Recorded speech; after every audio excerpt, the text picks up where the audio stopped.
નમસ્કાર દર્શક મિત્રો, હું છું રૂપલ લુણીચિયા. સંપૂર્ણ ન્યૂઝમાં આપનું સ્વાગત છે. દિયોદરમાં જલારામ ગૌસેવા ભજન મંડળ દ્વારા આજે સવારે ગરીબ પરિવારો અને બાળકોને ગરમ ધાબળાનું વિતરણ કરવામાં આવ્યું હતું. શિયાળાની કડકડતી ઠંડીમાં આ પહેલની જરૂરિયાતમંદોને મોટી રાહત મળી છે.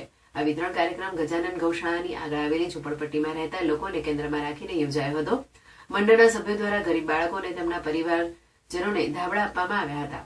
જલારામ ગૌસેવા ભજન મંડળ છેલ્લા 3 વર્ષથી દિયોદરમાં ધાર્મિક અને સેવાકીય પ્રવૃત્તિઓ ચલાવી રહી છે. દર ગુરુવારે જલારામ બાપાના ભજનનું આયોજન થાય છે, જેમાં દિયોદર અને આસપાસના ગ્રામ્ય વિસ્તારોમાં લોકો મોટી સંખ્યામાં જોડાય છે. આ ભજન કાર્યક્રમમાંથી થતી તમામ આવક દિયોદરની ગજાનન ગૌશાળામાં ગૌસેવા માટે અર્પણ કરવામાં આવે છે. તાજેતરમાં ગુરુવારના ભજનમાંથી મળેલી રકમનો ઉપયોગ ગરીબો માટે ગરમ ધાબળા ખરીદવા માટે કરાયો હતો. આ સેવા કાર્યથી મંડળની ગૌસેવા સાથે માનવ સેવાની ભાવના પ્રગટ થઈ છે. આવા કાર્યો સમાજમાં ધાર્મિક અને સામાજિક જાગૃતિ વધારવામાં મદદરૂપ થાય છે અને અન્ય લોકોને પણ સેવા કાર્યમાં જોડા પ્રેરણા આપે છે.